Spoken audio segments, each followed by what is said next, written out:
In our last video, we revisited a heartbreaking aviation disaster in Brazil, one where a series of tragic missteps caused a fully functioning aircraft to spiral into chaos just seconds after takeoff. In that case, investigators briefly examined the possibility of aircraft misconfiguration, a haunting phrase in aviation. While it wasn't the cause in that particular event, it does raise a chilling question. What exactly is aircraft misconfiguration? And has it ever led to tragedy? The answer is yes, devastatingly so. Today, we turn our focus to a disaster that deeply scarred the city of Detroit and left an indelible mark on aviation history. This is the story of Northwest Airlines Flight 255, a catastrophe that unraveled in a matter of moments, born not from mechanical failure, but from a simple yet fatal oversight. Let's break down what happened that day and how a small break in routine became a national tragedy.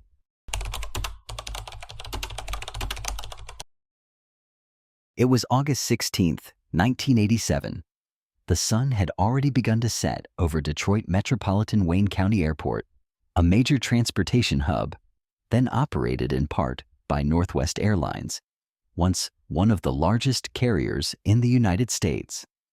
At the center of today's story is a McDonnell Douglas MD-82, a sleek, narrow-body airliner, part of a family of aircraft that had evolved from the trusted DC-9. Northwest had recently inherited a fleet of these aircraft through its merger with Republic Airlines just a year earlier. And although the aircraft now bore Northwest branding, it still wore Republic's distinct blue and white livery, a ghost of the airline it once served.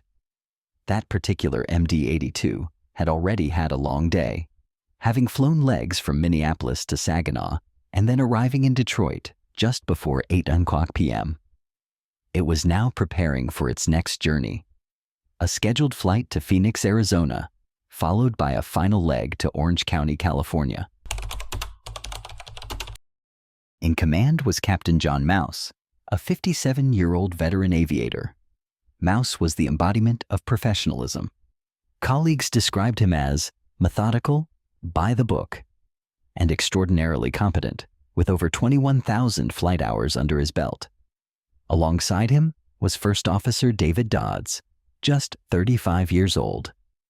While younger and relatively junior, Dodds had more time in the MD-80 than Mouse did, 1,600 hours compared to the captain's 1,300. Fellow pilots regarded Dodds as skilled, capable, and alert.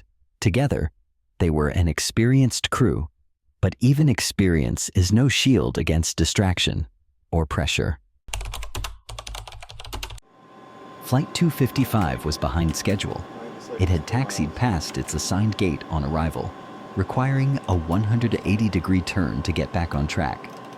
The crew now had under 50 minutes to refuel, board passengers, complete walkarounds, and prepare for departure. As the turnaround unfolded, the weather took a turn. A storm system was moving through the area. Light rain began to fall. Thunderstorms loomed nearby. Winds were shifting. And with that, the assigned runway for takeoff changed. Instead of runway 21L, the crew was instructed to use runway 03C, the shortest of the available runways. The change meant new takeoff performance calculations were required. The already high workload spiked. Time was ticking.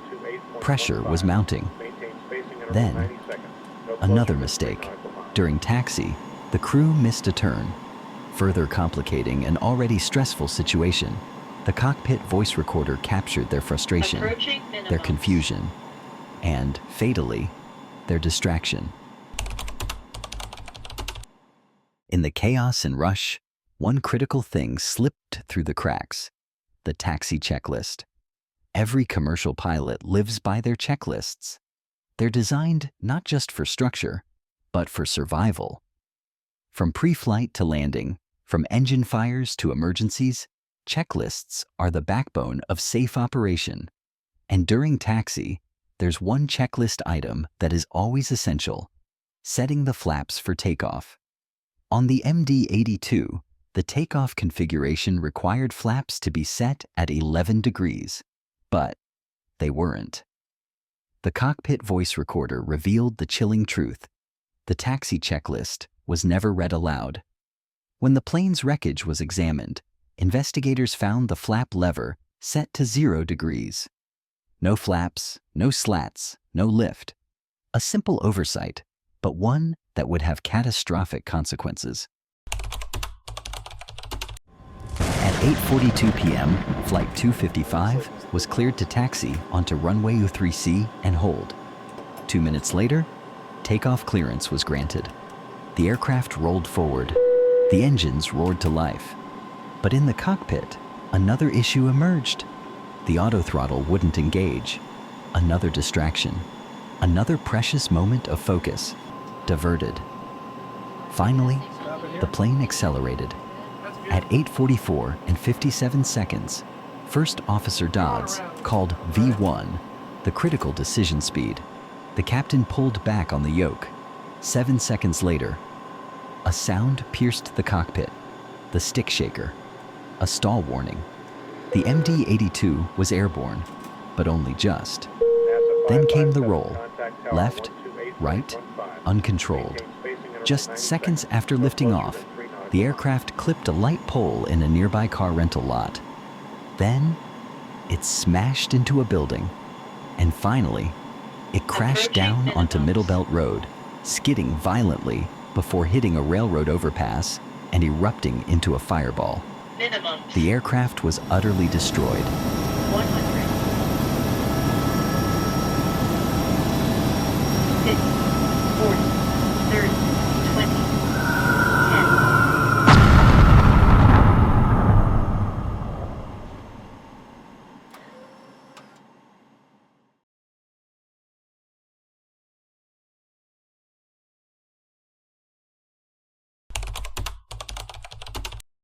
156 lives were lost, 154 on board and 2 on the ground. But in the wreckage, against all odds, 1 life survived. A 4-year-old girl, Cecilia Cichan, was pulled from the smoldering remains, severely injured, orphaned, but alive. She would go on to recover, her survival a symbol of both heartbreak and hope.